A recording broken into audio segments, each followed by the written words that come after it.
Happy. Morning, Nkosi. Miss you in the bus, man. I thought you were going to go with me No, I'm not to in the the palace. bus. I'm not in the bus. I stayed so that I can be able to present.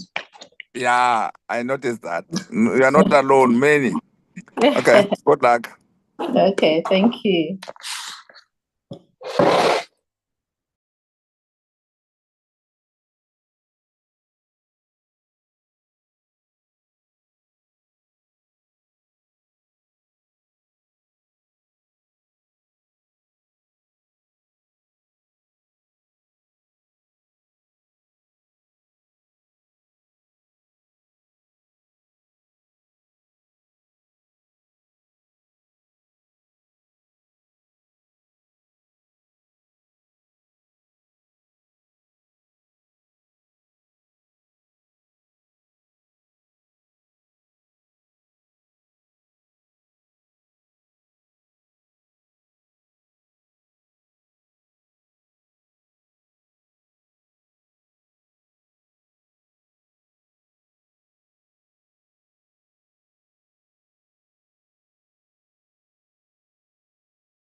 Can you please allow Recording me to in connect progress. into the main gadget because they've sent me the wrong link. I've been talking alone on the other side.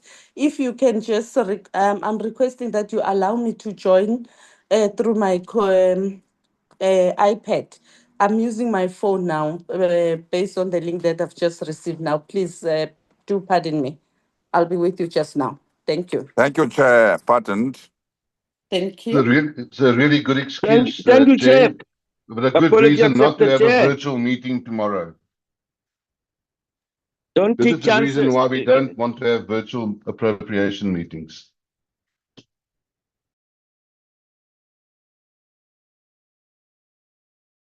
Recording stopped.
Again, my sincere apology for joining in late due to the technical glitches that we've experienced. Recording in Back on my progress. phone again, but we shall proceed with the meeting.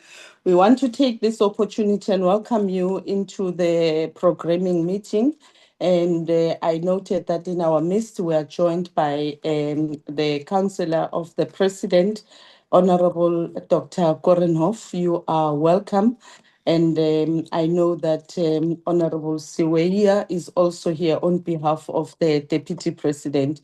We warmly welcome to the meeting.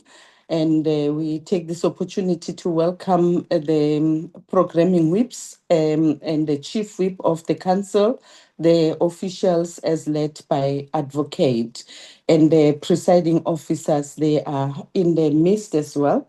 And we welcome you all. Colleagues, this is the programming meeting that prepares for the next quarter program of the NCOP. It has been duly discussed through all internal processes that it has to undergo. We are putting it today for approval to be implemented in the next quarter.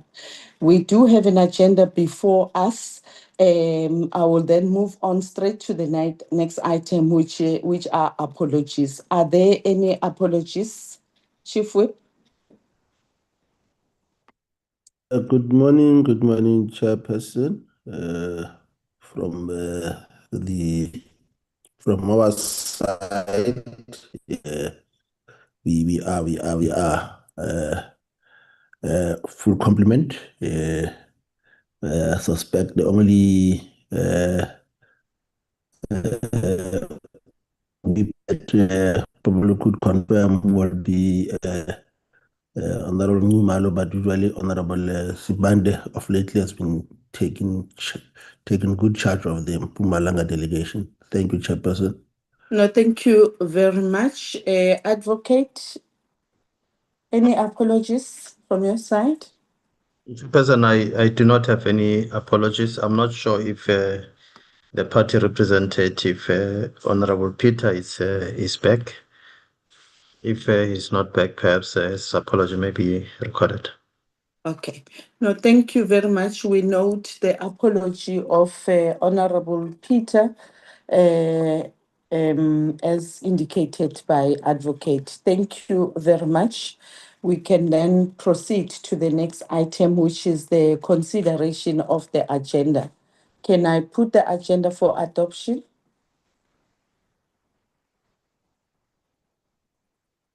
Chair. Yes, Honorable. Let me just see. Yes, Honorable Mukweli.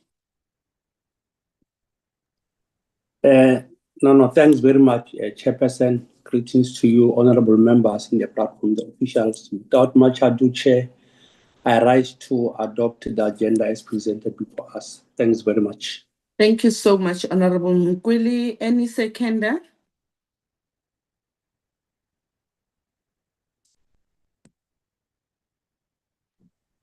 Honorable Moloko, Chair. Thank you so much, Programming Whip. We are now taking item 4, which is consideration of minutes of the meeting which was held on the 7th of May.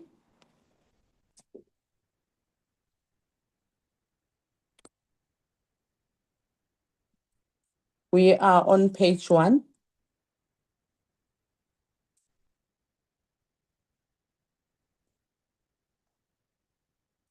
Page 2.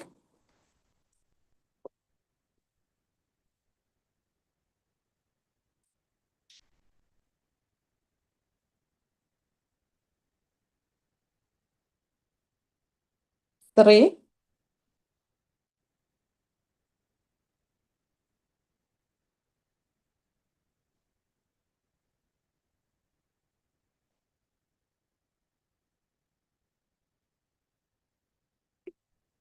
Four.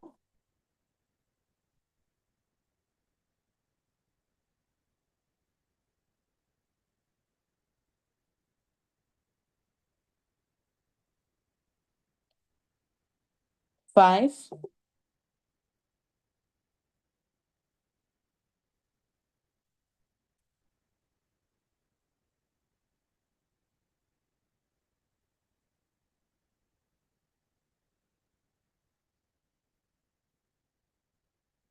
6,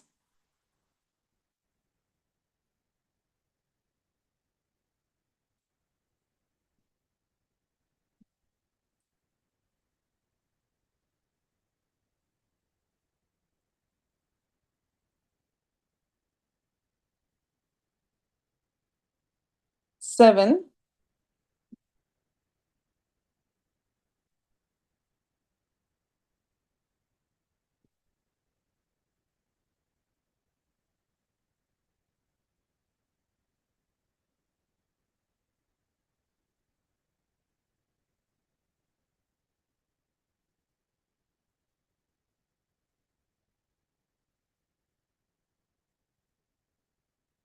8,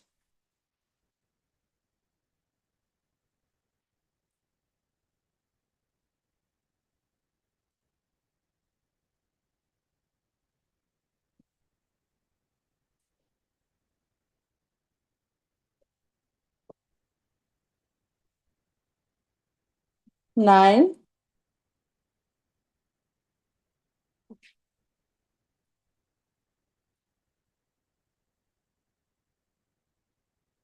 10,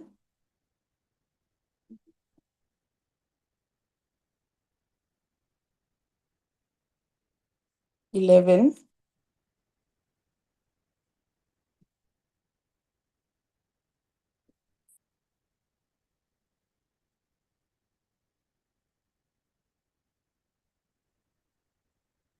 12,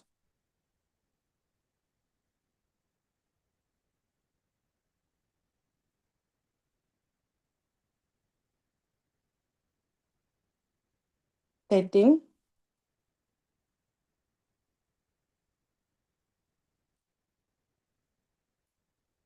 14,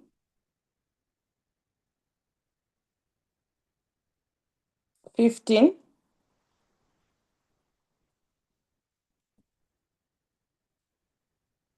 16,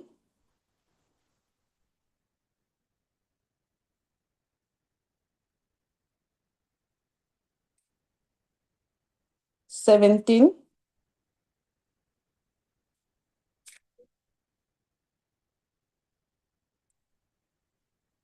last page.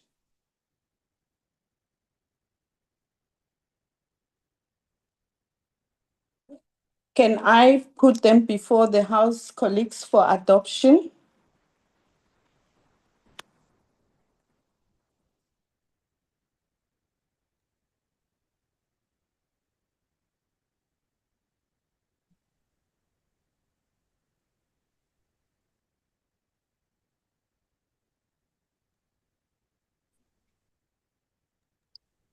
Chair. Honorable Mukwili. No, thanks very much, Chair. See, you are struggling a bit by checking our names. Chair, I went through all set of, all the minutes. This minutes is a true reflection of what transpired in our previous meeting. I therefore you. that we adopt the minutes. Thank you. Thank you very much, Honorable Mukwili. Honorable Mananiso.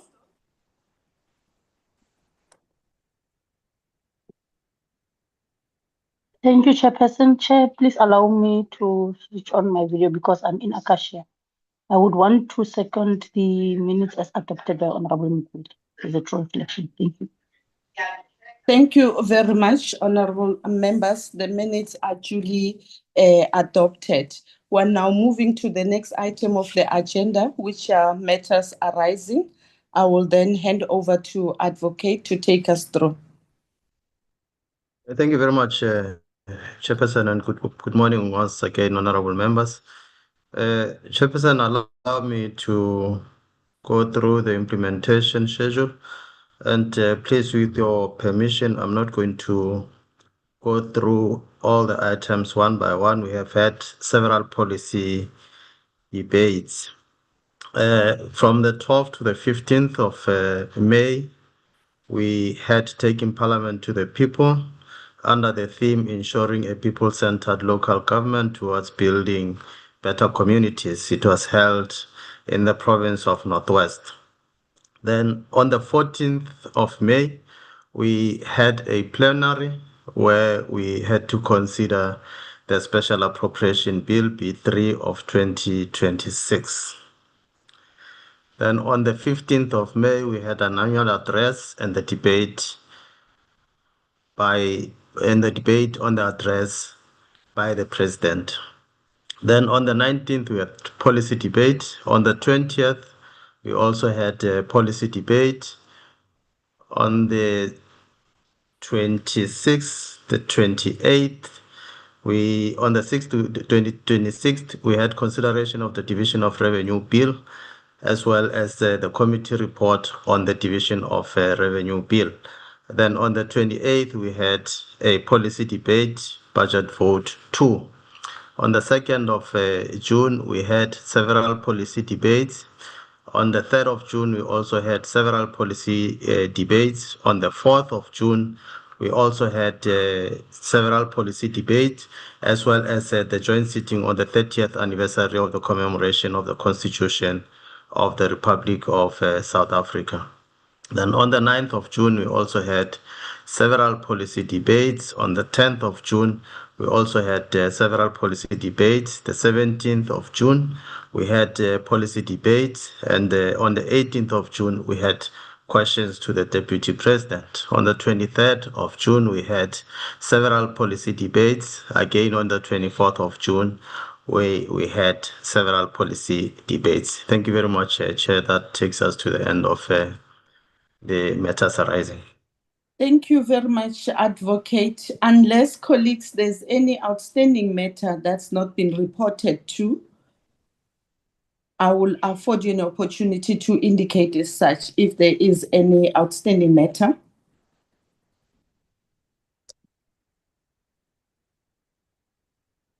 Honorable Mukweli? Is that a legacy hand? No, it's Honorable Mukweli? the legal hands, Chair. My apology. Okay, thank you so much. Honorable Khatebe. Thank you, Honorable Chairperson. Good morning, everyone on the platform. So, Honorable Chairperson, I don't see the Secretary, the Advocate, reporting about the CISPOC which was held in Johannesburg last week, which was very successful for that matter. And then also, I'd like to commend the way the Taking Parliament to the People was organized in the Northwest. It was extraordinary. So the administration staff and the political staff which was dealing with that must be appreciated. So the issue of CISPOC is not reported, Chair. I really appreciate that if you can report on that. Thank you. Thank you very much, Honorable Khatebe. Honorable Advocate, if we could just request that on matters arising, we make inclusion of CISPOC, which was successfully held last week. I take it, honorable members, that we have noted the progress in terms of the work that was before us has been done thus far. And we are going to step off the matters arising and request Honorable Programming Chief Whip to present on behalf of us.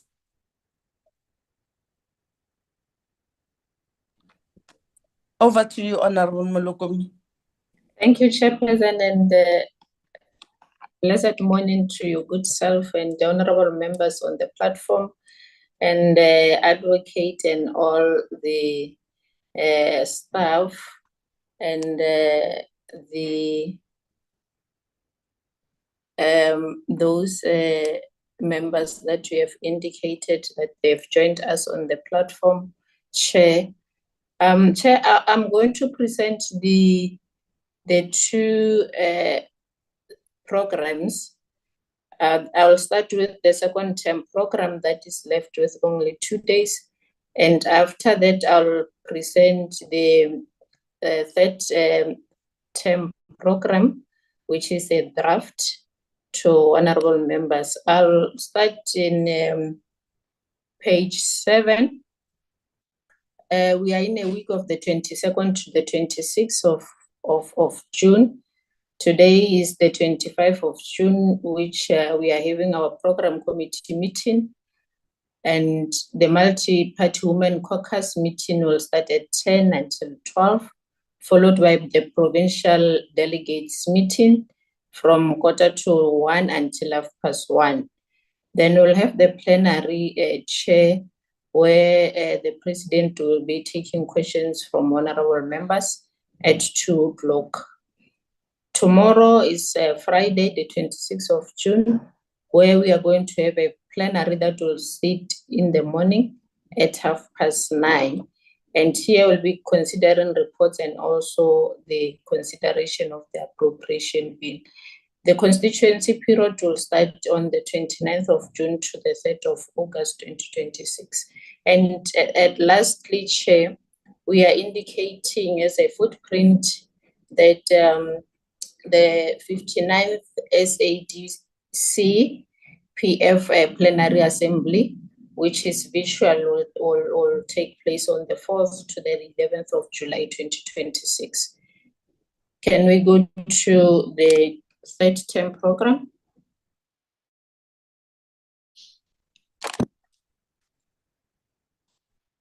I believe that members has noted that there's a change on the second term program due to the activities that will take place next week. We are not sure what will happen in the country. So more the questions to the clusters will be in the third term program that I'm going to present now. Can you go to page 7? This is the third term draft that we are presenting to members. And when we come back from constituency on the week of the 3rd to the 7th of August, Monday is constituency day, and Tuesday, the 4th of August, we are going to have committee meetings sitting. And on this column, we are just indicating the committees. We are just indicating that committees will sit, but we don't have they are scheduled as yet. So after receiving such information in our next meeting, we'll indicate which committees are sitting at what time. On Tuesday, the 4th of August, I had indicated that in the morning, the select committees will meet, and 2:00, we are having the questions to cluster 3A, which is governance.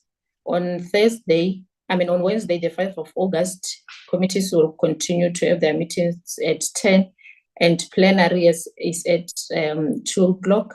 Here we'll be considering reports, motions, legislations, and debate on taking parliament to the people in Northwest that took place on the 12th to the 15th of May. I think Honorable Radebe has touched on that. Here we are indicating that we're debating on the taking parliament to the people on the same day. The 6th of August, which is Thursday, we'll have the plenary that will sit at 2, and here we'll be taking questions to cluster 3B, which is governance. On Friday, the 7th of August, is the joint committees. Next page. The 10th of August, which is the week of the 10th to the 14th, public holiday is on Monday. And then Tuesday, committees, before the committee, will have the committee of chairpersons meeting at 8:30 to 9:45, followed by committees at 10. 2:00 is plenary, plenary to consider considerations of report, legislations, and here we'll have the debate on Women's Day.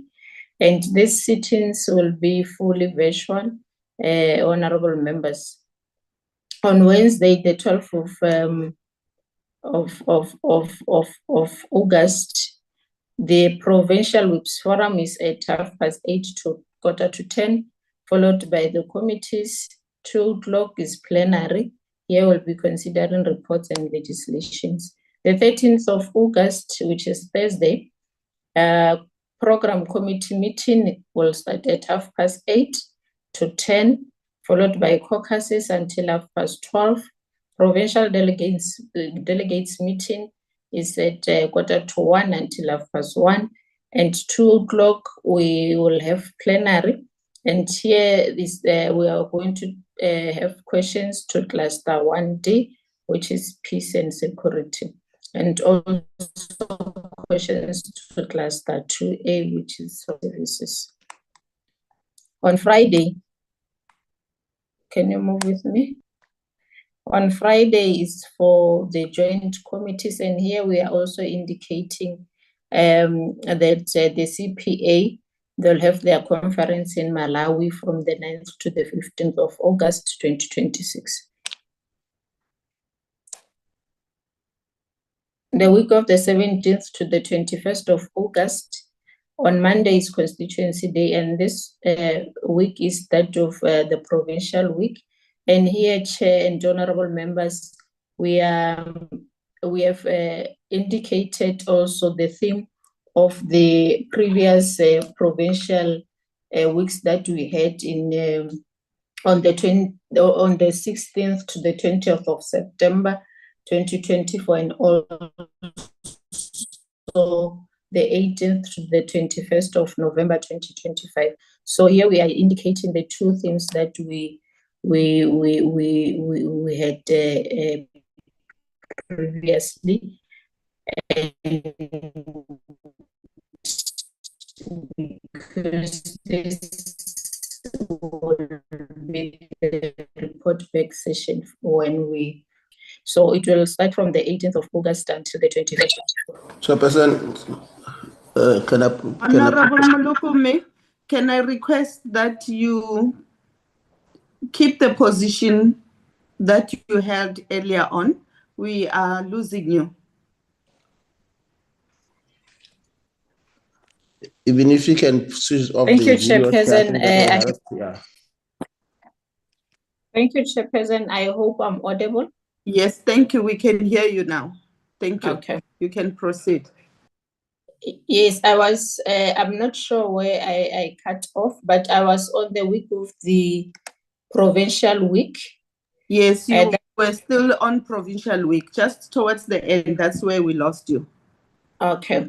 I was saying the Provincial Week will start on Tuesday, the 18th of August until the 21st of August, which is Friday. And then the themes of the previous provincial weeks are indicated there, because this will be the report back sessions that we'll have during our provincial week. Next page.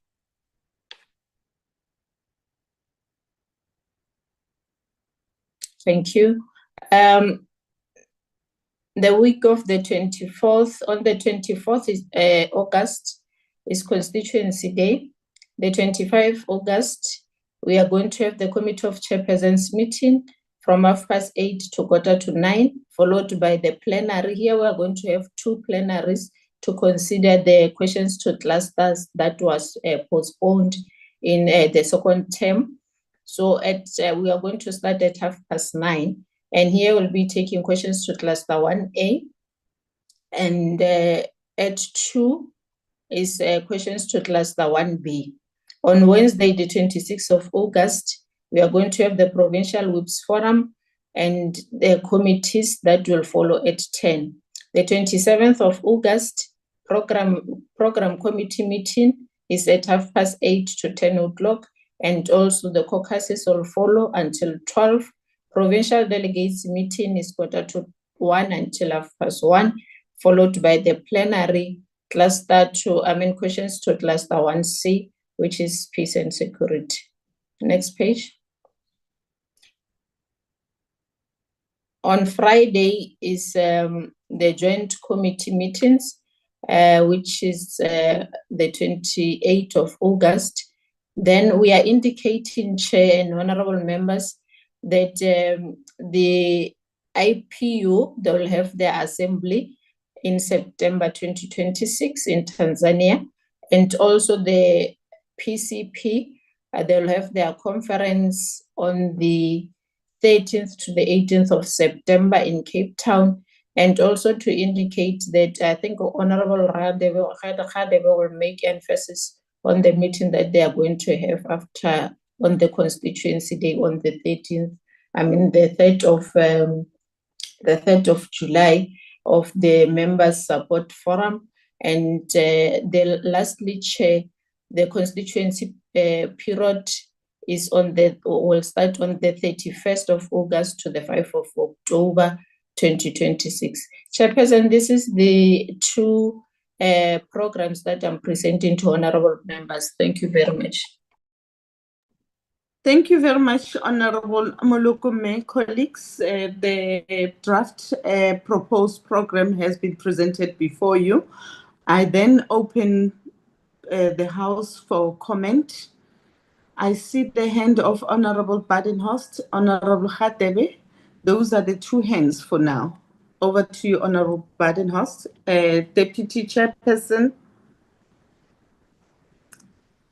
Chair, thank you very much. And good Can I morning to you. kindly request that I note all the hands because they keep on creeping just before I afford an opportunity, Honorable Badenhorst. There's Honorable Radebe, Honorable Deputy Chair, Honorable Mokwele, Honorable Briet. Those are the hands for now. We have 5 hands for now. You may proceed, Honorable Badenhorst. Chair, thank you very much. Good morning to you and to the colleagues once again. Honorable members, please, I've noted 5 hands. Can I once again allow you to to raise hands? I see there's Honorable Mabibo now as well. If you may allow me to conclude with the 6 speakers that I have now, and then we'll take the second round if there is a need for that. Thanks. You may proceed, Honorable Badenhorst. Thank you, Chair. As they say, third time lucky. Chair, I just wanted to go to the point in the program where tomorrow's appropriations session is being discussed. I noticed that it's fully virtual, and my comment on that would be, Chair, that the fully virtualness of this appropriations meeting. It was always scheduled as an in-person meeting because of the importance of the meeting. So we were informed yesterday in the WIPS meeting that this will now be a fully virtual meeting. So I just want to, first of all, make sure that my objection is noted against this meeting taking place fully virtual tomorrow. The reason for that is that, number one, we are finishing late today, after 5 o'clock probably, with the questions to the President. That means that members who cannot get flights home tonight, and there will be some of those members, will have to sit in either Parliament or Acacia Park tomorrow and use the Wi-Fi available in Acacia Park and in Parliament for the fully virtual appropriations meeting, where very important voting is going to take place tomorrow.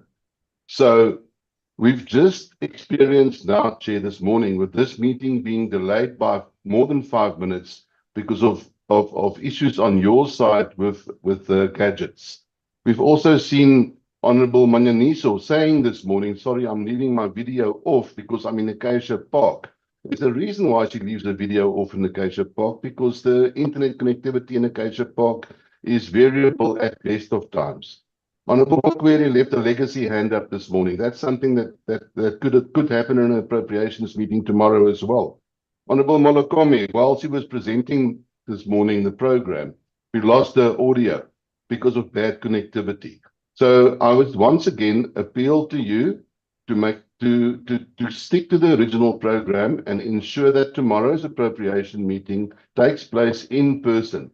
It is from 9:30. It'll be done by 1 o'clock. We can all go home after this, my first input there. The second one is if we can just go to page 10 of the program. I wonder if it's possible to flight it, because I noticed that wording has been inserted.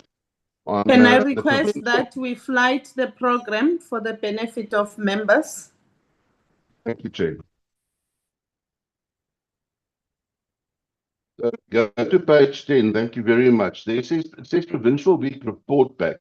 Now, the wording that is underneath this spacing, timely delivery, etc., that wording does not appear in the program that we received from Mr. Michaels yesterday for today's meeting.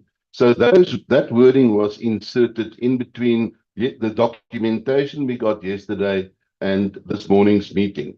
So that tells me that, once again, somebody has gone and decided what the theme for provincial work will be on behalf of all the provinces without consultation of any of the provincial whips. And this is the third that this is now happening in this term, Chair. And we've addressed this before, and I must once again please note my objection to the fact that whips are being told what they're going to do during provincial week by somebody in Parliament. I don't know if it's you, Chair. I don't know if it's Advocate Pendela. I don't know if it's somebody secret sitting in a basement somewhere in Parliament, but the whips were not consulted. The format of provincial week for weeks for when we return in August. Once again, thank you very much, Chair. Very much, Honorable Badenhorst. Honorable Khatebe. Thank you, Honorable Chairperson. I'd like to lash into what Honorable Rukumo has said, because originally our constituents were going to rise on the 3rd as the NCOP. That's why I agreed with my co-chairperson, because on Friday we are having an appropriation bill which must pass as the NCOP. We had agreed that we are going to have the member support forum next on the 3rd. And then the NA was accommodating us because of the 6-pack we had last week, and then because of the appropriation. So I'll request that that program of the member support forum must be inserted for next week, Friday, on the 3rd. And then, but that member support forum will be fully virtual. It will be fully virtual. So it means that the members, even if they're in the constitution, they can join in for an hour or two and deal with serious issues. And then at the same time, we really appreciate that from the side of the member support forum, we must establish a remuneration task team which is going to interact with the report of the Remuneration Commission, which affects the members. So the NCOP is expected to provide 4 names to serve in that remuneration task team, so that next week when the member support forum sit, it adopts that, because it has been for years where the commission will just decide on the issues of the members without the members interacting direct with them and dissecting it thoroughly. So we really appreciate that if the NCOP, myself and Honorable Horn will be part, because we'll be co-chairing that task team. So it means that the NCOP must have 4 members who are going to serve in the remuneration task team, so that we deal with the benefits and the salaries of members ourselves, because it's very rare that when a person is affected by working conditions, they are not involved. So I think the member support forum is opening that. So we really appreciate that. We'll speak with you, Honorable Chairperson, when I go to Parliament this afternoon, so that we identify the permutation of the 4 members who must go and serve in that remuneration task team, because it's urgent that by next week Friday, at least the names must have been submitted. Number 2, Chair. Number 2, Chair, is the issue of the Commonwealth Women's Parliament workshop, which is being held here in the Western Cape. That's why even it's going to take place during the constituency period. It must be noted, because the members which we are going to nominate to go and participate in that conference, it's going to start on the 13th to the 17th of July. So I think that the programming, we must program that. House Chairperson, can I request that what you are bringing forth, you write to me and bring them before the programming? We had an opportunity to discuss these matters of the program prior. So if you may just, maybe it was your afterthought, can you kindly submit those? No. For them to be, yes, no. We'll then accordingly adjust the program. All right, it's fine, ma'am. And then the issue of the training programs, between starting from the 29th of June until August. And I think that the legislative sector support will deal with that. But I'll write the whole name and the programs, because there's a short-term programs which are necessary for the MPs, in particular from the side of the NCOP, to participate. So I think that by next week the program will be out, so that they can have the chance to register for those programs. So without further ado, Chair, thank you for the opportunity. Thank you, Honorable Khatebe. Honorable Deputy Chair. Thank you very much, Honorable Chairperson. Greetings to yourself and all honorable members, as well as the officials on the platform. Honorable Chair, I was going to raise the issue of the theme for the Provincial Week, because it is not on my schedule also. And I think Honorable Badenhorst has raised that fully, and it'll be nice for us to know how this theme was decided and by who, so that we can all be taken on board. Thank you very much, Honorable Chairperson. Thank you very much, House Chairperson. Honorable Mukwili. No, thanks very much, Chair. Chair, maybe before I make my comment with regard to the program, I just want to conscientize honorable members with something, and also to remind each other that, Chair, when you are in a meeting, a specific meeting, take a decision or taking a decision, you are also part, even if you had a contrary view, but you cannot come to another meeting, which is a new meeting, and say you had, the meeting has taken a decision while you are part, because Honorable Badenhorst was supposed to just to re-emphasize his discomfort, because our rules are very clear, Chair, that in terms of our rules, the issue of meetings, our meetings can either be hybrid or fully visual. So there is because we cannot come and change the rules, and then the issue of our meeting being fully visual is not the first time we had an appropriation with fully visual. And Chairperson, just the issue of glitches, whether the meeting is physical or fully visual, there will always be some glitches, because I don't want to come here and say, even if when we are in the physical meeting, some other members, they will always be outside for some time. I don't want to bring that. But Chair, I rise here to support that. Let's proceed with the proposal as presented by the programming week, that we as whips will make sure that we'll do what we are supposed to do. Because even if it's hybrid meeting, we have a special delegate chair, which are also full participants, or in our NCOP program. So why in most cases special business, and even some those that are residing here in Cape Town, I don't want even to mention what, they will always join on visual while they are even here. So I'm raising that. Let's proceed. I'm supporting the program as has been presented by the program. And thanks very much, Chair.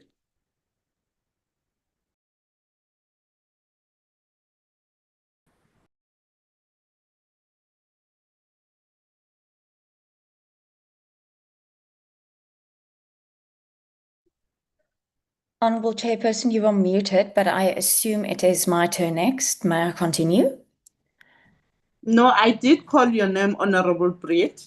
I was, I just muted myself immediately after that. This is your turn, definitely. Okay, thank you. I did not hear my name being called. No, Chairperson, let me first start by welcoming the presentations and the programs that the Honourable Programming Whip has given to us. I think Honourable Govender and Honourable Badenhorst has taken on a few points, so I would not reiterate that. What I do want to ask, however, Chairperson, is during yesterday's Whip's meeting, I made a proposal to say that we need to consider having tomorrow's session being hybrid, taking into account yes, the connectivity issues, as Honourable Badenhorst has in between his glitches this morning, actually stated that it has been a problem. And I think this morning's program committee is very pertinent and shows that our signals throughout South Africa and specifically in be it Parliament, be it Acacia Park, is not sufficient. I also remember Honourable Nkosi Nkonyana yesterday saying that his connectivity at home is also a bit floundering at times, Chairperson. But I would like to find out, the Honourable Moimang did yesterday say he would take it to the Presidium, a hybrid session, because he does consider, and I think yesterday we had the point made where Honourable Nkosi Nkonyana agreed with myself and Honourable Badenhorst that we have raised. I think Honourable Dlamini also said that we made valid points in terms of connectivity that is a problem. The fact that the appropriation bill is so important, and with all due respect, Honourable Mokwele, it does differ a bit from normal virtual sittings, in the sense that normal virtual sittings we do not usually vote, and during an appropriation bill we will need to vote and we will need to raise our hands, and we have chronically seen that there has been problems either with members not being able to raise their hands or not being able to unmute. So I would like to request, Honourable Chairperson, through you, if I can be provided with clarity as to why was my proposal to have a hybrid sitting considered? Why is it then not approved? Because I do believe that would be the best of both worlds for us, considering it be such an important and pertinent part of South Africa's democracy, and that is at the end not only tabling an appropriation bill, but also approving an appropriation bill. And given being in South Africa with connectivity issues, with electricity issues, I do think we need to be cognizant of that. And then furthermore, Chairperson, if I remember correctly, it was myself and Honourable Nkosi Nkonyana that said we cannot travel this afternoon, because I think the Northern Cape and the Free State, actually, our last flights out back home to this evening are at 5 o'clock, and it was indicated that today's session will finish at 16:25, which makes it impossible for us to travel home this evening. I am fortunate I stay in Bloem, so I can take the 6 o'clock flight out tomorrow morning, permitted there is still space available, and be right at home for the 9:30 meeting. But I believe it was Honourable Nkonyana that said he will need to take a connecting flight, and his flight only starts leaving at 9, which then puts it at 11, and then a connecting flight, and only makes him get back home. So he would inadvertently be staying here. So I think taking all of this into account, Chairperson, and also considering that the third term is fully virtual, I do believe that a hybrid session for this would be the most pertinent. Thank you. Thank you very much, Honourable Brett. Honourable Mabilo, followed by Honourable Dlamini. No, good morning, Chair. Greetings to yourselves, the Deputy Chair, the Chief Whip, all honourable members, Advocate Pindela, and the entire staff of the NCOP.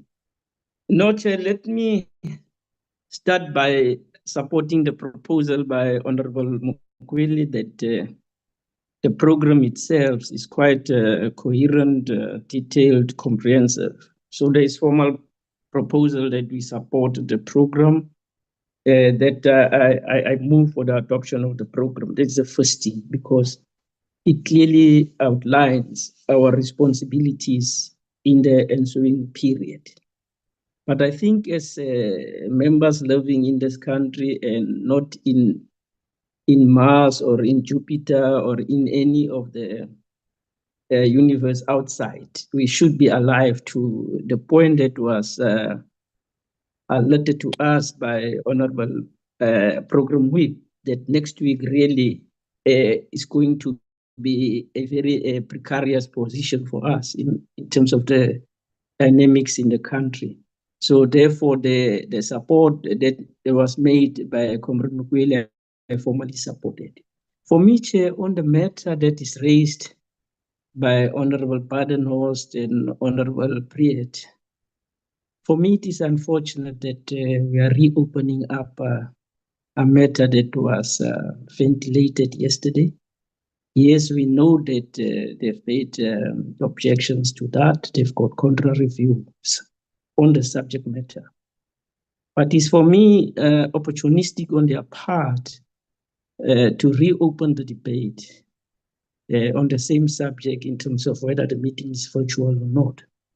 And the motivation thereof is not so much sound, especially if you raise petty issues like if there's a legacy hand that is there that is not removed.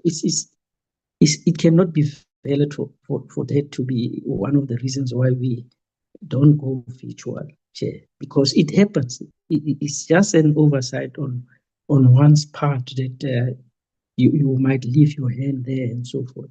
Now, when it comes to traveling and logistics, it can't compound our decisions, because as individuals we make our own internal arrangements. For example, Chair, I cannot put to the fore my own personal interest in relations to logistics and traveling. We adapt to changes in terms of the flights. That's what some of us are going to do and the others are going to do. So for me, Chair, we can't run on the same spot. This matter is concluded. Here we have a virtual meeting. And Mokwele is motivated, Honorable Mokwele is motivated. It was not the first time that we've had virtual meetings in terms of the appropriations and all the special delegates.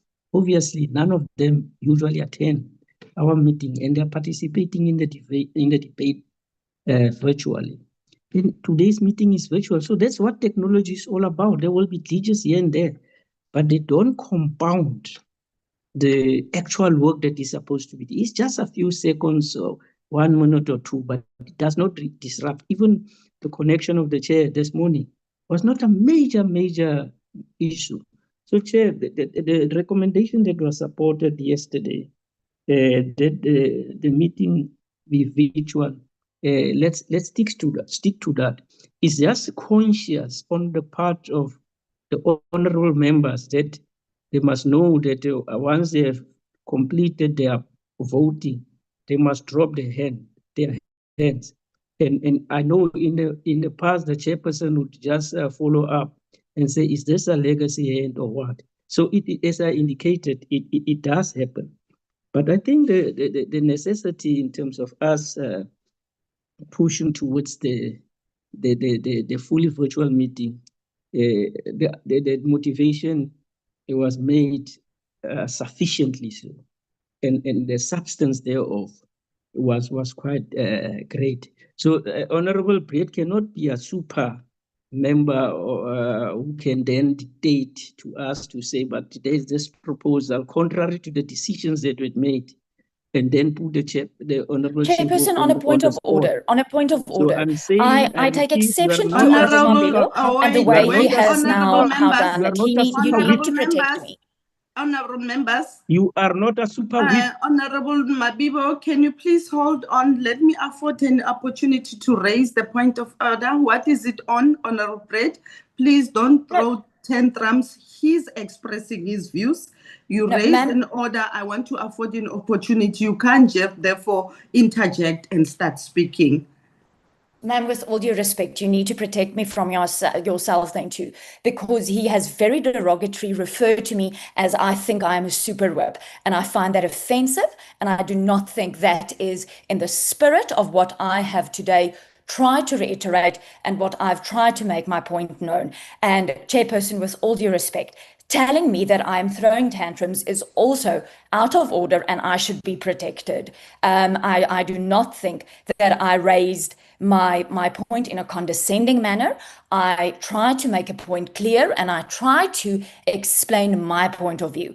And to be accused of throwing tantrums and to being a super and thinking I'm a super whip is really not in the spirit of what I see a programming committee or as part of this house. So please, I want to ask your protection from this language, please, Honorable Chairperson. I want to protect you by saying, Honorable Blake, please calm down. Please calm down. There aren't any fights here. Everyone is just expressing their views. And we note that there's super what tantrum, but unfortunately, there's nothing vulgarism about what has been said here.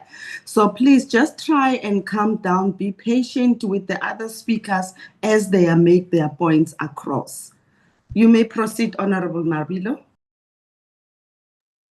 No, thanks very much. I'm coming to the conclusion, Chair, to say that we will be setting a very bad precedent that we arrive at a decision that is supported, and if other members don't like the decision, then the next day we reopen the very same point that we have resolved on. And I would not want us to put the Chief Whip on the spot, because we know the Chief Whip is supposed to be facilitating and being neutral. We, the members, and be impartial and non-partisan, of which he has always stuck to that. For us to drag him in now in a decision that we are taking, he's not the one who's taking the decision. There was a proposal that was made, there was sufficient consensus. Our decisions are arrived at in terms of sufficient consensus. In the Chief Whip's forum, there is no instance where we have voted.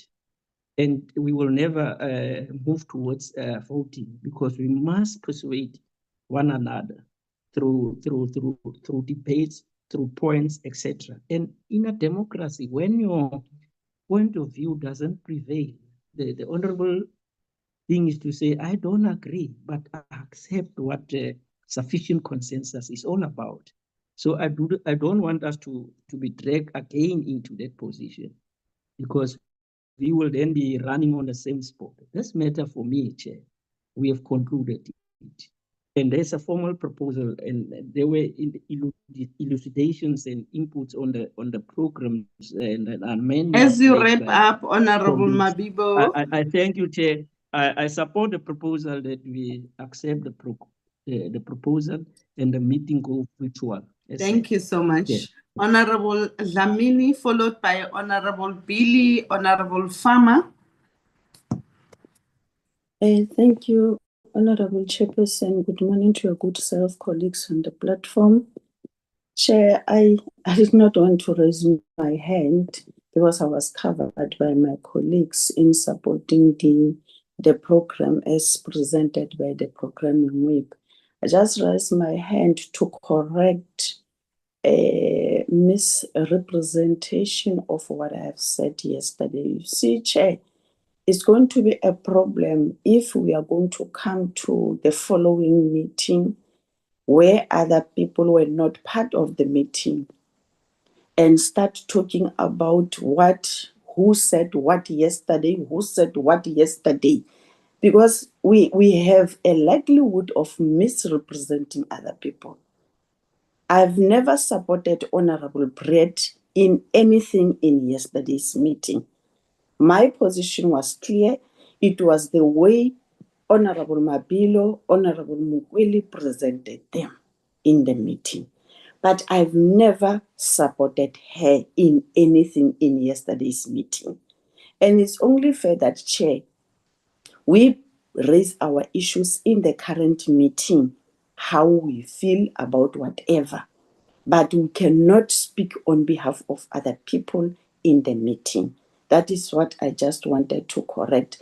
And lastly, Chair, it is important, honestly, like you said, if we want to put any position forward, let us not decorate our statements, because we'll end up hating each other or talking issues that are unbecoming to each other. Because even yesterday, there were allegations that we are using our majority to push and oppress other people. It is because this one raised this one, that's why we are responding this way. So if we can separate our feelings in dealing with the work of Parliament, we'll be fine, all of us. And I don't know how do we separate the important work of Parliament from each other. Because from where I'm sitting, all the work of Parliament, it's important and highly important, and it's priority every day to all of us. So I'm not sure how did we then come to a point of separating which work is important, which one is not important. Thank you, Chair. But tomorrow's meetings virtual is supported. Thank you very much. Thank you very much, Honorable Billy. Thank you, Chair. I'm not sure if you can hear me, but I'm also at Acacia. Yeah, I can hear you very well, Honorable Billy. Thank But you. if you're not so sure about your network, you can try and take a position that is much more better for you to be audible. But as soon as we lose you, I will indicate. You may proceed. Thank you very much, Chair. Good morning to your good self and good morning to all the colleagues on the line. Chairperson, I just wanted to comment on one thing, and I must agree with the Honourable Zambia on this one, that there are points that can make without really correcting them, as she correctly points it out. Now, I do want to touch on this issue of the planned hybrid meeting for tomorrow. Previously, or initially, that meeting was called as a pre-line to emphasize the importance of it. Now, I don't believe that deciding on whether it is only virtual meeting or not. Hold on, Honorable Billy. Honorable Billy, hold on. Honorable Nonkonyane. Chairperson, can I rise on a point of privilege? Yes, you may. Just hold on, Honorable Billy. Let me afford Nkosi. With a view to curtail this debate. Chairperson, what has actually been presented to you was presented yesterday. Exactly. But at the end of the day, we then, the chair, who is our chief whip, who I believe is here, then indicated that he will then take all the concerns to the presidium for a direction. I think that once we've given that, it will then end this debate. Because I'm afraid we are repeating the yesterday's meeting. I would urge, therefore, the chief whip just to give us a report. If then the leadership has actually said we go on, then we'll go on and we note then the concerns that have been raised. That's it. Thank you, Chair.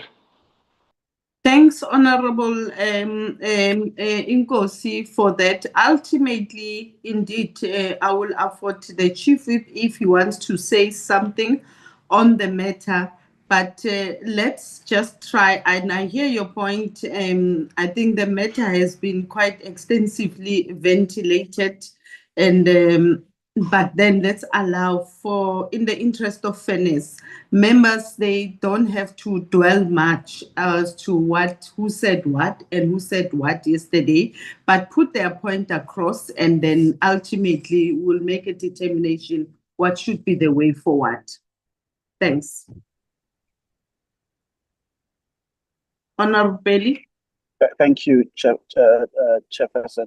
Chairperson, I think that is the most progressive approach you are taking, because I think you need to satisfy yourself in this particular meeting, which you have the responsibility to chair and ultimately take a decision that is in the best interest of Parliament and the National Council of Provinces. A separate meeting that happened yesterday is a different meeting. Now, the point I want to make, Chairperson, is that to showcase the importance of this meeting, we had initially described it as a three-line meeting. Now, colleagues have raised different issues about networks, about connectivity, and this and that. I think, Chairperson, some of us, having known that it is a three-line meeting, we are required to be in Parliament. An honest suggestion or request that is being made, which I think is quite reasonable, is that we are afforded an opportunity to make it an hybrid meeting so that members that want to leave, they leave. But some of us have already made arrangements. We are able to attend the meeting in person. Chairperson, I think that is a very fair request. I can't imagine a situation where there is a call for divisions and this and that in such an important meeting, and how you are going to manage all of them. This is an incredibly important meeting of Parliament, not just for Parliament, but for South Africans. I think, Chairperson, it is through your wisdom that you should be able to be in a position guide Parliament, to guide the NCOP on what is the best interest of how this meeting should be done. That is my submission to Chairperson. Thanks for the opportunity. Honorable Chair. Honorable Chair. Yes, I'm with you, Honorable Member. We've just concluded on Honorable Billy. I'm now proceeding to Honorable Farmer, unless you want to Yes, come Chair. back, Honorable Mambilo, or you want to clarify something. No, I I want can to come afford back, you Chair. after Mabilo, after Farmer. Okay, Chair. With due respect, I will accept that. Okay, thank you so much. Honorable Farmer. Thank you, Chairperson. Good morning, Chair. Good morning, honorable members. Chairperson, for me, it seems as if this issue is being argued on preference. We, as the House, had a very tough couple of weeks, or 3 weeks, that we went so far to break up sittings into two parts, where we allow members to go home and the second part being virtual, because of members leaving their house at 7:30 in the morning and then only leave the precinct at around 9:30 at night. So it was a taxing process. For me, Chair, I only rise to indicate what my preference would be on this debate. And it would be that virtual will suit me better, in the sense that after the meeting on Friday, if it is physical, I will still have to travel home. I'm not flying, I go by road, which is a 3-hour drive, and on weekends, Fridays, it's a busy road. So if I can leave on Thursday evening after the sitting and go home, the road will be quieter, it will be a much more silent road. So I will travel better for me to go on a Thursday and then be ready for the meeting on Friday. But I realize that that's only my situation, and I cannot ask of members to adapt to my situation. But I just thought, let me mention it, that I would prefer for the meeting to be virtual, because in a home setting where I am, in a virtual meeting, I will be much more comfortable. Like we've seen in the past virtual meetings we had, or sittings we had, and also the one we had Wednesday, where the whole day, the plenary was allowed to be virtual, because of the realization that the couple of weeks we did was taxing on members. So for that matter, Chair, I would rather prefer that we do the virtual on Friday. Thank you, Chair. No, thank you, Honorable Farmer. I'm back to Honorable Mabilo. No, Chair. I must have a disclaimer that I'm not recalcitrant, and I'm not anti-progress. I want us to move forward, and I think Honorable Farmer has covered us in terms of adding his voice to the necessity for tomorrow's virtual meeting. But Chair, as a provincial whip who serves in whip's meeting, I will take strong offense that our settings and our meetings are just reduced and just disregarded as another meeting that has no bearing to us. That is the articulation by Honorable Billy. For us, the whip forums are always meeting and coming up with decisions. But if there's a decision that is arrived at, and one member doesn't like that decision, in this case, Honorable Billy, and just dismiss as another ordinary meeting, I will take offense to that, because then we are reduced to just something else, as opposed to what the chiefs, the whippery is all about in terms of their regular meeting. So I think the motivation given by Honorable Farmer and others is that we move for virtual meeting, and Comrade Billy and the others cannot then reopen. He's not a part of the whip. He could have argued that if he was part of the whip. But I think the direction there, Chair, let's conclude the matter, Chair, and then our decisions cannot be overridden by others. Otherwise, then it means the whip forum are toothless. They are just a decoration, of which I'm not aware of that. We know we have a responsibility, we have a task, and we fulfill our task. We come with decisions, etc. So that is it, Chair. Thank you very much. But I support the view that has already been proposed, that we go virtual. Thank you. Thank you very much, Honorable Mabilo. Honorable Mulukumi.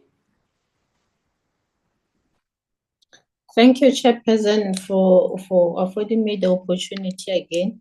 I just wanted to respond to the issues the honorable members has raised on the issue of the theme that members are saying they are not even aware of the theme. I had indicated, Chair, that the themes that are on the program, I even indicated the dates and the years that we had the provincial weeks.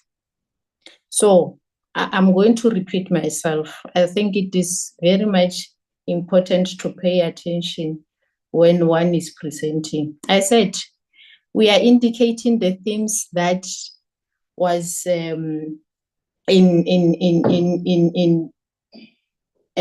the 16th to the 20th of September in the first provincial week. The second one is that of the 18th to the 21st of November 2025. So we are indicating, reminding members of the themes that we had before.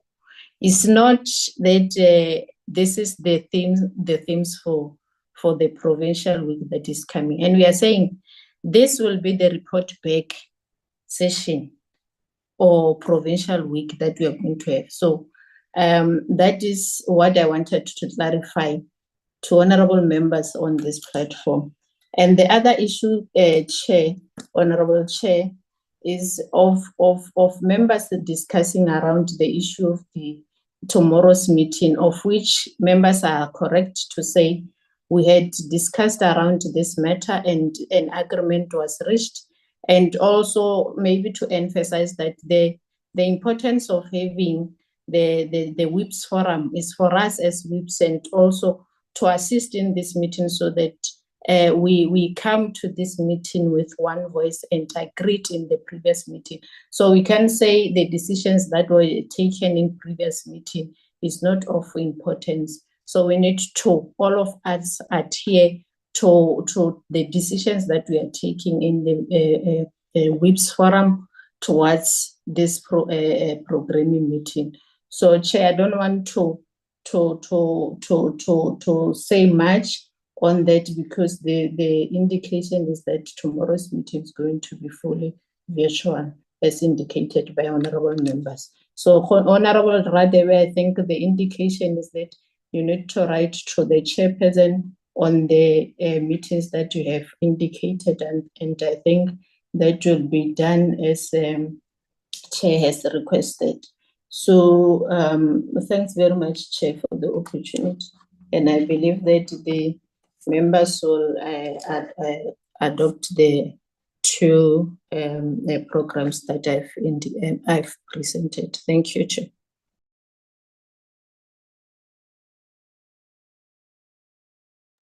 Thank you, Honorable Molukume. Can I afford Chief Whip an opportunity to add his voice? Thank you, Chairperson. Greetings to yourselves, the presiding officers on the table, on the platform, the honorable members, and Dr. Kurinov and Honorable Siwela, and the team from our respective offices. Chairperson, I think the programming whip has correctly presented position from the meeting that we held yesterday. And just to emphasize the point that the views that were rehashed today were also raised yesterday. But ultimately, the decision is exactly what was communicated by the programming whip. The honorable members will agree that will remember that I did indicate to them that representation was made to the presiding officers on the proposal, and I did indicate to them in the meeting that that is the reason as to why I'm putting the matter for discussion, and it was thoroughly canvassed. I think the chair will remember that when this matter was raised with me, and also I think with the Honorable Rider, just immediately after the sitting of the trade and industry, as a result of the discussion that we had, and also the deputy chairperson, I took the opportunity in the Whips Forum meeting to present that position, to say a representation was made, and as a result thereof, I'm putting the matter for discussion, which was thoroughly discussed, thoroughly canvassed. Views were raised, and the views that were raised in the Whips Forum were also raised mutatis in the programming whip meeting today. So nothing new came out of today's meeting that was not canvassed yesterday, which was informed by the representation that was made by to the presiding officer on the nature of the meeting. So therefore, Chair, let me pause there. Thanks. No, thank you very much, honorable members. I think that was the last hand of the Chief Whip in clarifying the matter that is before us. I think I must start off with the matter of the thematic areas as raised by Honorable Badenhorst. Yes, it is true. Yes. I beg your pardon, Chair. I'm sorry to interrupt you, but Honorable Rider. Okay. Thank you very much, Chair. Yeah, I just think it's unfortunate that the Chief Whip has chosen to misrepresent the discussions that happened after the sitting the other night. There was no agreement from my side. I raised my concerns, and other members of the Presidium also raised concerns. So it's most unfortunate that the Chief Whip misrepresents that, and I just needed to place that on record. Thank you, Chair. No, thank you very much, honorable members. Please, can we Chairperson, can I clarify? Yes. Yeah, I think it is important, Honorable Rider. I said the issues, the representation that was made to yourselves, that was, and I also took an opportunity to express a view, and Honorable Rider knows the views that I expressed, and the views that was expressed was taken to the Whips Forum as the relevant body to canvass views that were shared with the chairperson in terms of the nature of the meeting. And I did communicate that approach to the Whips Forum. The Whips Forum deliberated and took a decision. Thank you, Chairperson. No, thank you very much, Chief Whip. If I may then come in on this matter. Now, I want to start off with the matter of Honorable Badenhorst, where he raised the matter of the thematic area for the provincial week. From the program that I have, it talks about us having to go back to our provinces as we've been there, 2 sessions where we had engagements and the resolutions were taken in that regard. Now, the proposal that's been put forward is that this time around, instead of starting with a new issue, We then have to dwell much on giving feedback as to how far is the progress in terms of the implementation of the issues that have been raised. What is it that we did to address those issues? It's in a form of giving feedback and accountability to our communities. I think the issue of putting up, revisiting the thematic areas that we're dealing with previously, I think it suffices, honorable members, because there's no need for us to come up with a new theme, because the issues that we are going back for report back, because I think all of us will agree that we are going for report back on what? On the two thematic areas that we've had. I think it's in that spirit that the programming is being captured as such, so that we don't lose the essence of the issue at hand that we need to go and discuss with our people. And I think that is in order, honorable members. Coming back to the second issue, honorable members, I don't understand why are we going to town with this. I've requested through your consultation, having looked at the program, to say this is the program that we're presenting. What are the views of programming of provincial whips? As usual, you will then have an opportunity to look at that. If there are issues pertaining to the provinces that you are coming from, that you want insertion into the program, you are more than welcome to then indicate as such. As presiding officers, we also look at that and then we put that into the program. Like we've indicated with Honorable Khatebe, that if there are matters that are outstanding, he then forward those, then we'll make insertion of that. But it does not mean that you take the decisions for the institution and that's it. It doesn't mean that, colleagues. So all I'm trying to say is that indeed the meeting on Friday, tomorrow, was supposed to be a physical meeting. Now, having received the number of apologies that members might not be necessarily be available in the house, and then I spoke to the presiding officer. So this is the situation. We propose that we convert that into a virtual sitting.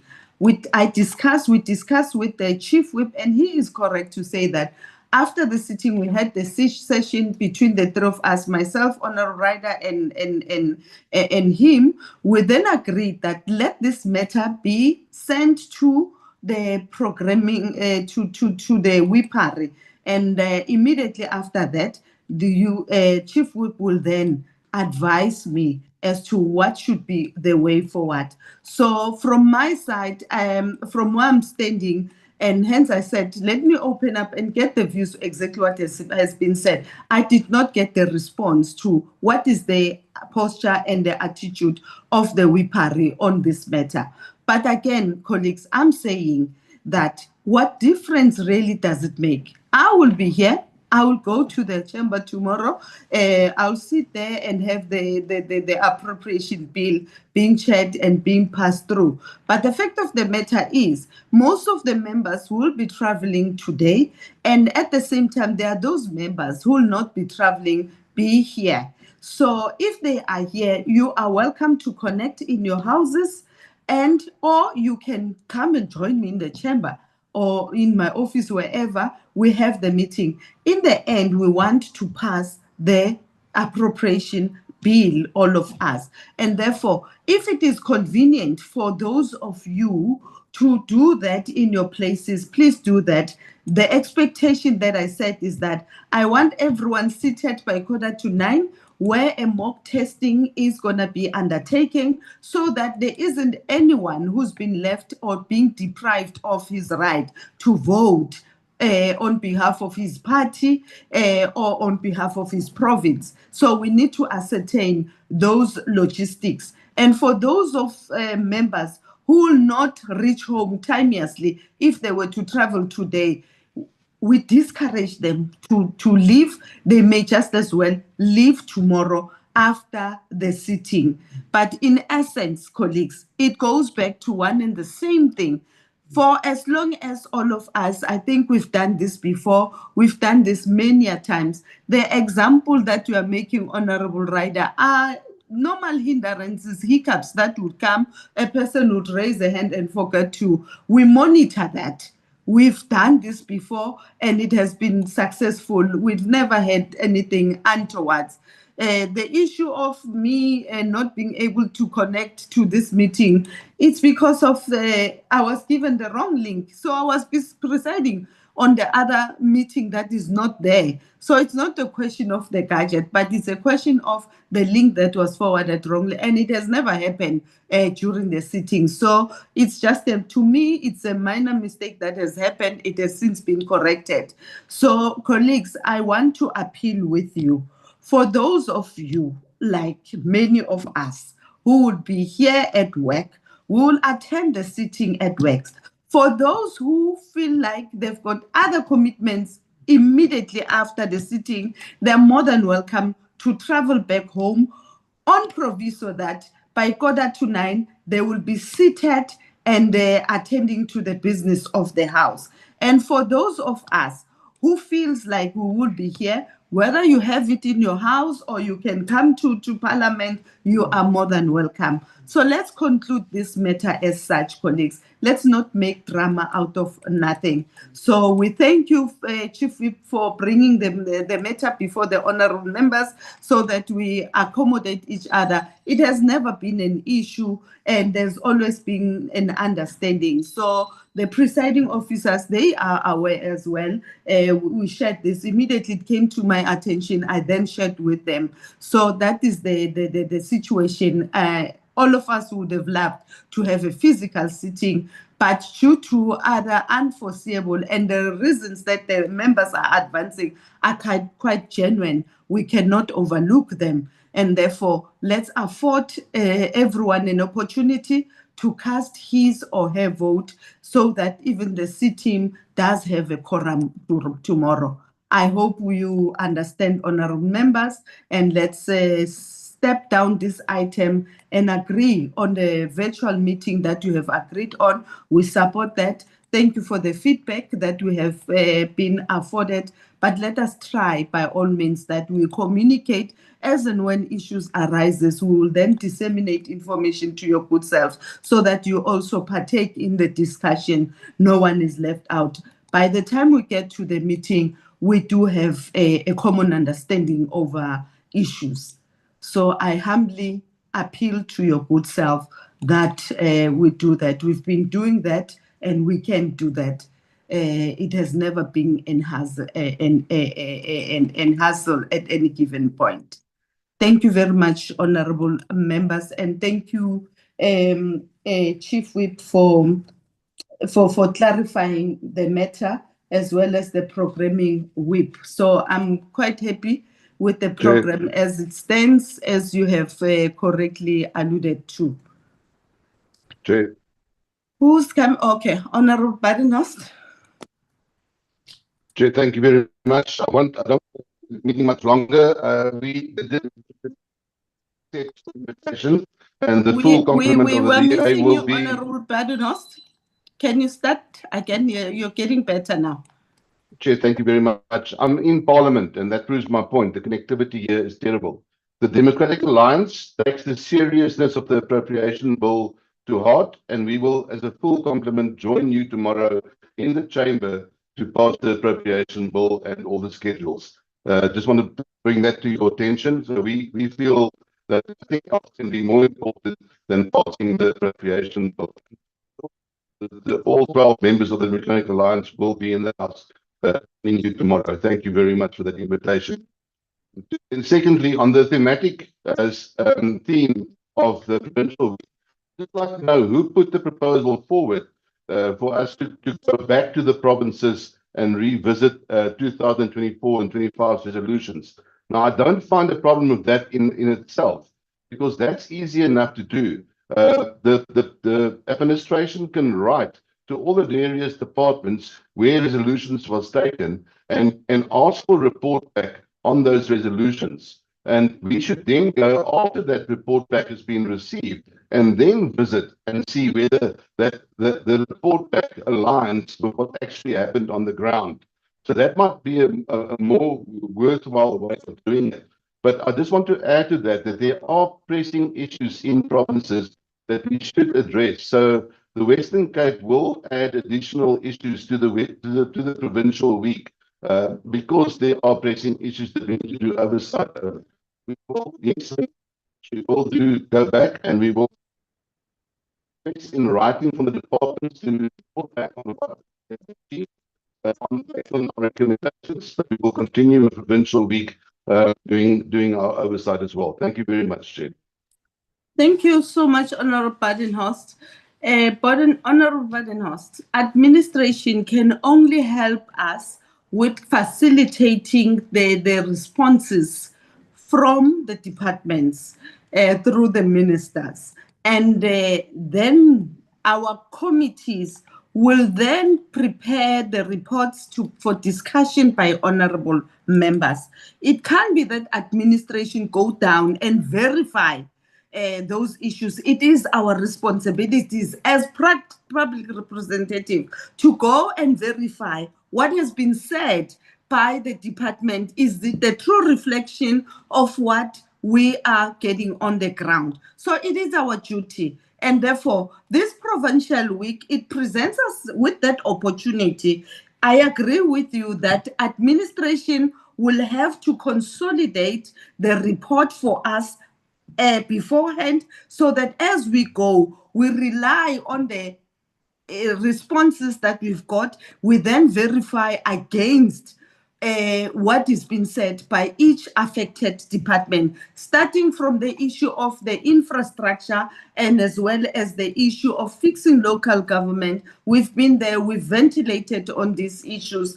We want to go back then and verify as NCOP as to whether things have been done in the manner in which the department has responded to us. And if there's no progress, we still come back and hold them accountable. So there's no point for us to go and ask people, and we don't go back and tell them what were their findings from the previous visit that we've had, and what is it that has been done, what is it that is on the pipeline. It's important that we give feedback to our people, otherwise it becomes a futile exercise, and they'll end up saying, then what is the point of you coming here? We keep on talking, but everything that we say, there's no feedback that's been given back to us.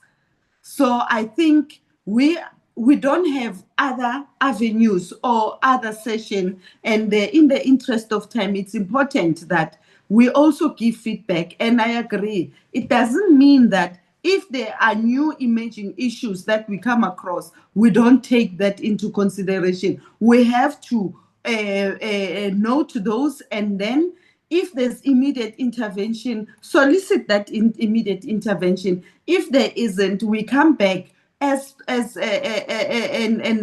put them up as resolutions of the House for them to be implemented. So, colleagues, I think it's important that we then go as in a form of a report back to our people. Having received, we will request that administration start working on consolidating the responses from the department, and allow the affected committees to look at those responses, and immediately after that consolidate them in accordance with the provinces. Once they are consolidated, members go to their respective provinces. They do have consolidated responses from our respective department, so that they can then engage the communities based on what they have received from the department, and they can go and check those areas of concern where the department shall have addressed the matters. Not only the department, but also the provincial government, they also need to indicate what is it that they have done thus far to address the issues that were raised by the communities, as well as our municipalities. So I think, colleagues, let us close that matter in that spirit. Honorable Badenhorst, the second matter again. There's no party that says the appropriation bill is not important. That work has been taken seriously. And I think The reason why they were concerned is because they realized that their vote is very important, and it's a very important matter that we need to deliberate on. And they don't want to disadvantage the community of South Africa, having not forming a quorum so that we can pass this important bill. And therefore, a request was put forward, and which a request is being acceded to. We take it that way. All members, we don't want members to feel like, no, they are irresponsible or whatever the case. So there's no irresponsible member.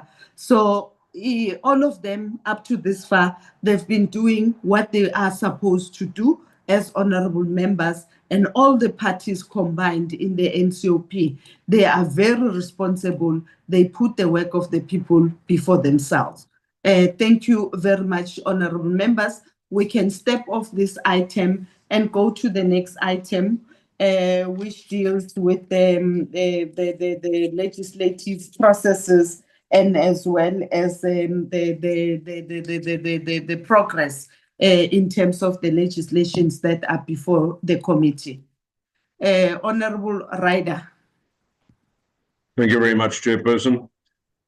Chair, it's a fairly lengthy report. I note the time the report has been circulated, but I'm going to work through it quite quickly as well.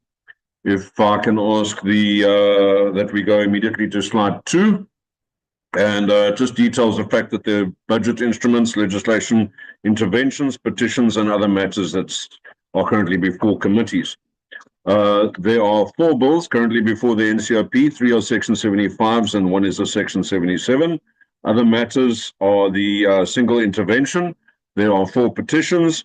There's letters and regulations that have been referred to committees, progress reports on suspension of magistrates, and memoranda of understanding.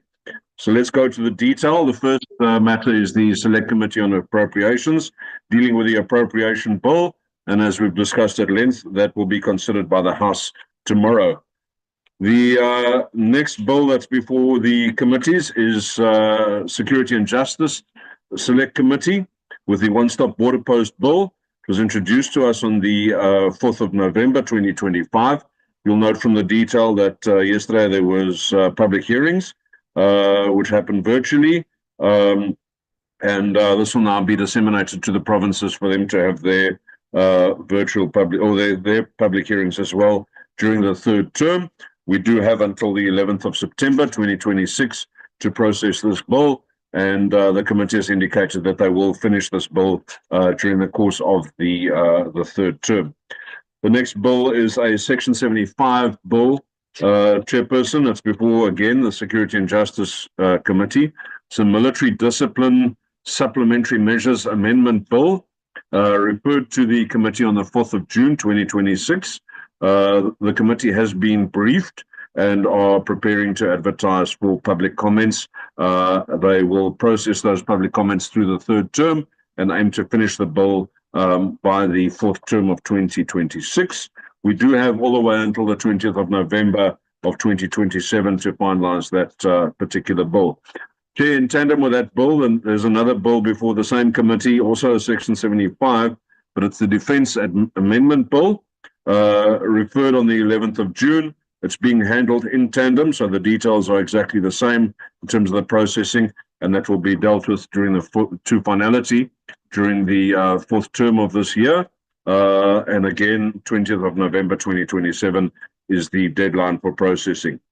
The Select Committee on Cooperative Governance and Public Administration has a Section 1395 intervention in Theewaterskloof before it.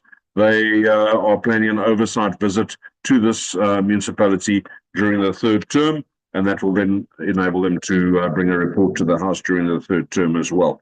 We move on to petitions and executive undertakings. There's a number of matters here.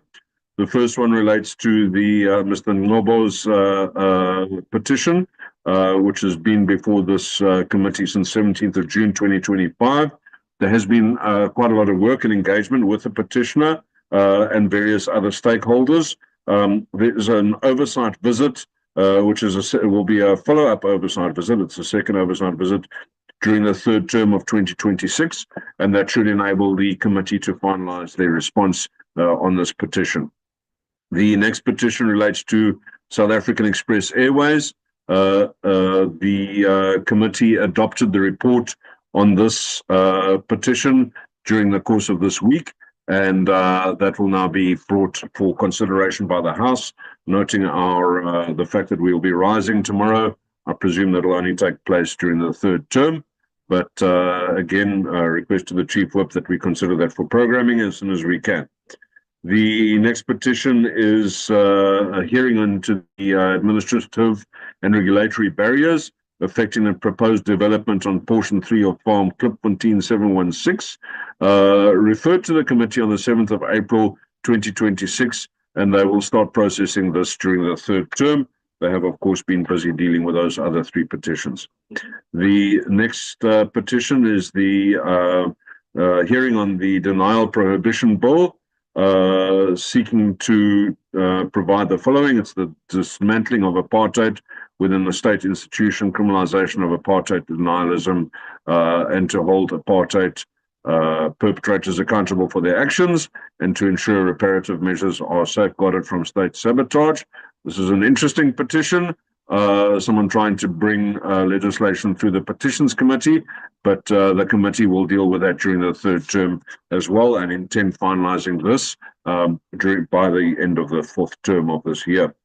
The last petition that we'll be dealing with on this report is one on black rhinoceros trophy hunting and the CITES export quotas. This again was referred to the committee in April and will be programmed for hearings and processing during the third term of 2026, and they will finish that as well by the end of this year. Let's move on then to the Select Committee on Security and Justice, who received a letter from the Minister of Home Affairs, tabling reports for the Electoral Reform Consultation Panel. Chairperson, the committees received presentations from the Secretary to the NCOP and the Secretary to the National Assembly that was received during June. They are looking forward to processing this bill further, this letter further. However, the availability of the IEC during this crucial period before elections is causing some delays, and of course the result of that is that it will probably only be able to be taken further following the conclusion of the local government elections in November of this year.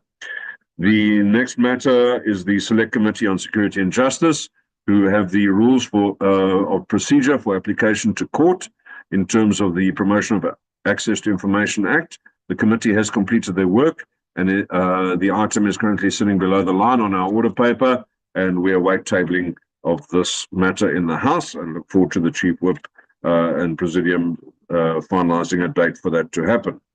Then we go on to the Select Committee on Security and Justice. There's a number of issues here. This is for the suspension of office of an additional district court magistrate. The matter has been referred in February, and of course the actual report on the suspension has been dealt with already by the House. However, there is still the matter of withholding remuneration for this particular magistrate, which will be dealt with in the third term. And that will be concluded. It'll be a fairly brief matter to be dealt with by this committee, and we hope to have a report for the House to consider during the course of the third term. The next slide relates to a number of magistrates' provisional suspensions. You will see that they're listed from A to F there. The committee has received a briefing on all of these matters, and they have a report in draft that will be considered and adopted during the third term. The next matter is the Committee on Social Services. It's a report on the implementation of the Convention on the Elimination of All Forms of Discrimination Against Women. The committee has concluded their work. There is a report awaiting tabling in the House. We can then go on to the Select Committee on Finance. This is a matter of exchange of notes between South Africa and the Federal Republic of Germany regarding arrangements around the strengthening of the participation in the energy transition. The committee has concluded their work and awaits tabling of the report in the House. The Select Committee on Economic Development and Trade has a number of memorandums of understanding. The first one is between South Africa and the government of the People's Democratic Republic of Algeria on economic cooperation, together with an explanatory memorandum on that. Then there's a similar MOU with the Republic of Algeria on, with the Kingdom of Lesotho on economic cooperation and the explanatory memorandum on that. And then a similar memorandum with the Republic of Mozambique and an explanatory memorandum. The department has been, after the committee has been briefed by the department on the 10th of June already. There's a report being finalized, and that will be processed to completion during the third term. The next slide relates to, again, the economic development and trade with memorandum of understanding received from the Minister of Communications and Digital Technologies. There are several similar MOUs dealing with the cooperation in the fields of information and communications technologies with Côte d'Ivoire, the Republic of Côte d'Ivoire, the Kingdom of Saudi Arabia, the Republic of Uganda, and the Republic of Singapore. These were referred on the 16th of March, and the committee will receive a briefing from the department during the third term, which will enable them to table their report. The Select Committee on Economic Development and Trade has another MOU. This one is from the Minister of Trade, Industry and Competition. It's an MOU between South Africa and again the Republic of Côte d'Ivoire on economic cooperation. The matter referred to the committee on the 30th of May and to be scheduled. The committee was waiting for the conclusion of today's programming report so that they can see if they are able to fit it in during the third term. That, Chair, is the report, and I'll table it for adoption. Thank you very much. Thank you, Honorable Ryder, for such a comprehensive report. Honorable members, can I open it for comments?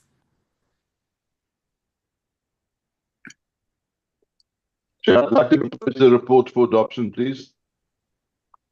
I've not noted you, Honorable Badenhorst. You may raise your hand. Sorry, Chair, I was wondering if you would see my hand because you're on a gadget, but there is my hand now. You like being very sarcastic and very childish at times.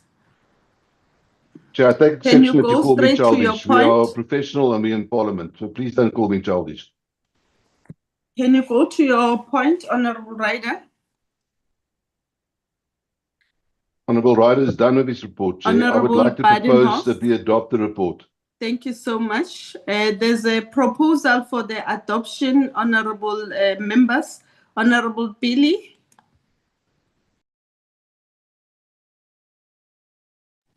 Thank you, Chair. I rise to second the adoption that has been raised by. Thank you very much, Honorable Billy. The report is duly adopted and seconded. Honorable members, that then takes us to the last report. I don't know if Dr. Honorable Ryder, the next report, is it going to be presented by the doctor or yourself? Not presented by me, Chair. Okay, okay. Thank you very much. Can we then move straight to Dr. My apology, I always forget your surname, Dogotel. Please do pardon me. Thank you, Chairperson, honorable members and colleagues. Good morning. Our presentation this morning is twofold. We have a presentation from the Bills Office on the status of the bills that are before Parliament. And our second part will be presented by Legal Services on bills with Constitutional Court judgment. My presentation will start from slide 2.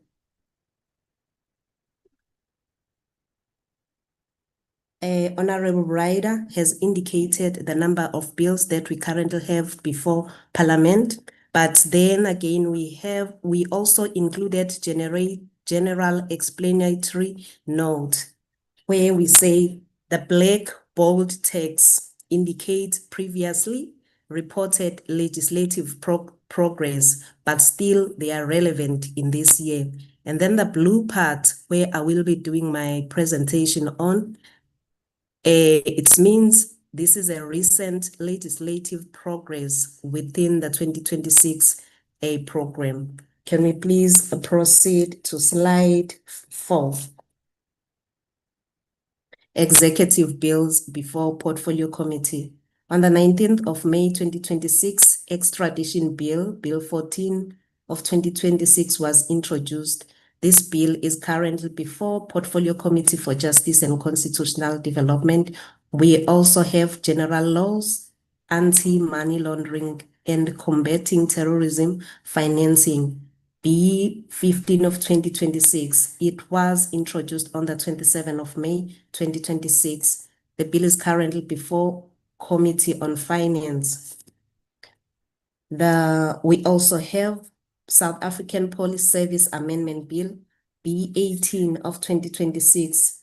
The bill was introduced on the 10th of June 2026. It is currently before Portfolio Committee for Police. Lastly, we have Employment Service Amendment Bill, B16 of 2026. It was introduced on the 29th of May 2026. It is currently before Portfolio Committee for Employment and Labor.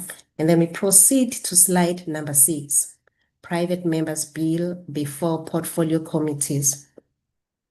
We have 3, Electoral Laws Amendment Bill, B3 of 2025. The bill was read for the first time on the 7th of May 2026, then referred to Portfolio Committee on Home Affairs. It is currently before Portfolio Committee on Home Affairs. This is a private member's bill by Honorable LM Ngobeni.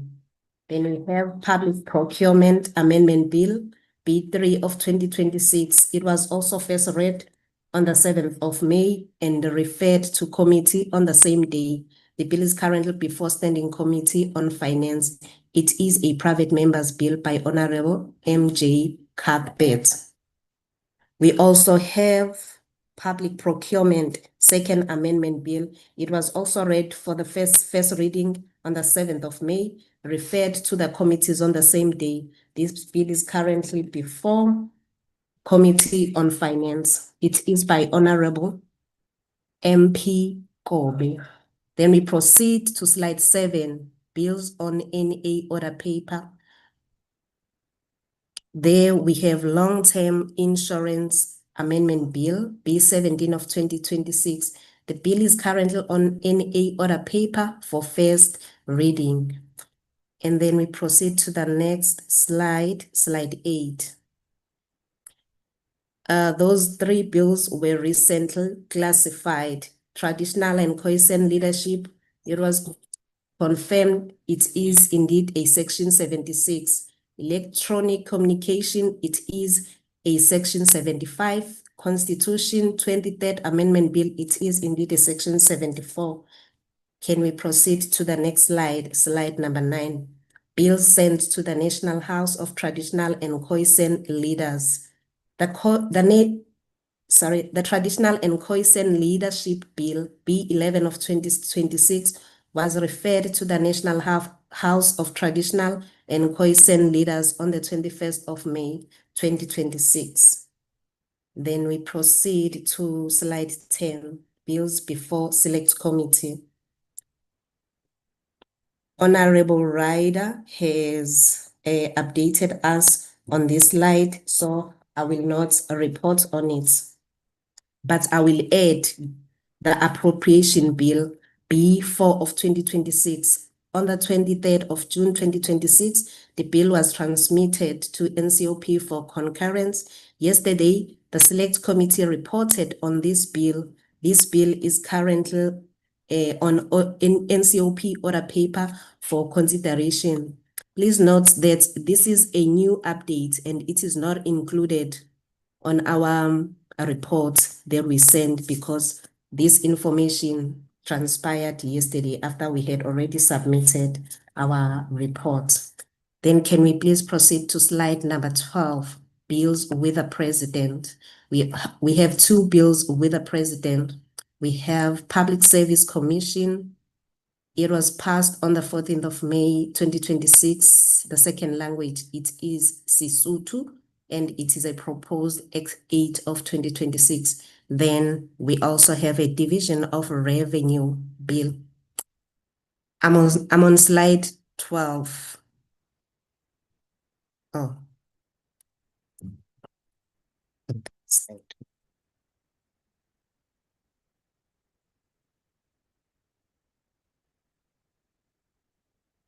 We have Division of Revenue Bill B5 of 2026, a proposed X9. It was passed on the 26th of May, 26 May 2026. My apologies, that is slide 13.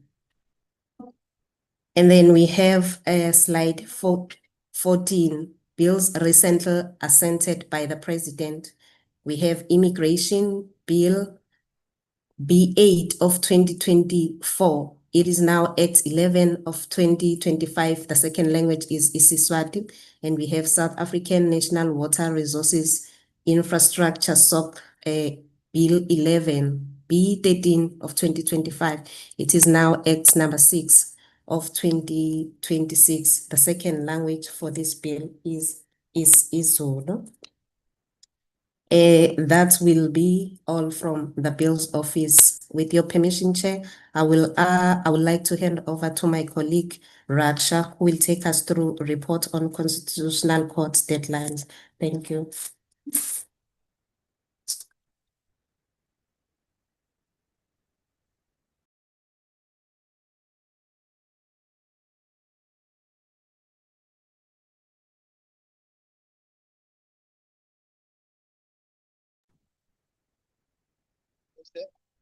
Hello? Am I audible, colleagues? Sorry, Chairperson, I didn't. We lost you, Doc. Yes, let me start again. Good morning, Chairperson, honorable members and colleagues. This presentation this morning will focus on progress made only in relation to the Constitutional Court judgments where the court order is still suspended, but if the defect in the legislation is not corrected, there will be a gap in the law. However, our Chairperson, a report has also been circulated which reflects updates made or progress made in relation to the other Constitutional Court judgments, and these updates are reflected in blue font. Moving on to the next slide. The first update I'd like to report on is in relation to the Extradition Act. As my colleague mentioned, the extradition bill, which addresses this judgment, which invalidated certain sections of the Extradition Act, was introduced in the National Assembly on the 19th of May, and the matter has been referred to the Portfolio Committee on Justice and Constitutional Development for further processing. The next update is in relation to the Traditional and Khoisan Leadership Act. A bill addressing the defect in the Concord judgment was introduced on the 22nd of April, and the committee was briefed on this bill on the 12th of May 2026. Next slide, please. With regard to the Marriages Act and the Divorce Act, the further extension that was granted by the court is meant to expire on the 27th of June, which is on Saturday. An application for an extension of that deadline was made to the Constitutional Court, and the Constitutional Court has granted a further 18th-month extension to process this bill, which now will expire on the 27th of December 2027. That concludes my presentation. Thank you, Chairperson.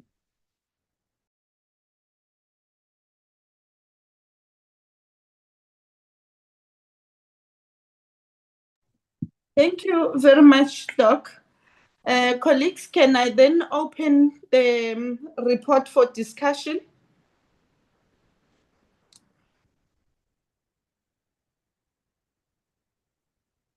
If none, can I put it for adoption? Chairperson, I propose the report to be adopted. Thank you so much, Honorable Khatebe. Any seconder? Honorable Mabilo, Chair. Thank you so much, Honorable Mabilo. Thank you so much, honorable members. That brings us to the end of our meeting. We really want to appreciate the constructive criticisms and contributions that have been laid in this meeting, and where we've had honorable members, please do find it in your heart, all of you, to forgive each one of us. It was in a spirit of deliberating on matters that of importance for our house, and therefore we take it as a teamwork, team spirit within the institution. And we want to thank you for your valuable contribution as well that you have made in today's meeting. I know that the entire duration of the third quarter is going to be a visual meeting, honorable members. For those of you who never get to see you physically, we just want to thank you for availing yourself in the second term physically in our meeting. And we want to encourage members, in as much as you are engaged with party work, please let's prioritize the work of the institution. It's going to be business as usual. As you have seen, we are going for a very tight program in the next quarter. Please let's avail ourselves for those meetings. Having said that, we thank you once again for your attendance in the meeting. The meeting stand adjourned. See you in the house.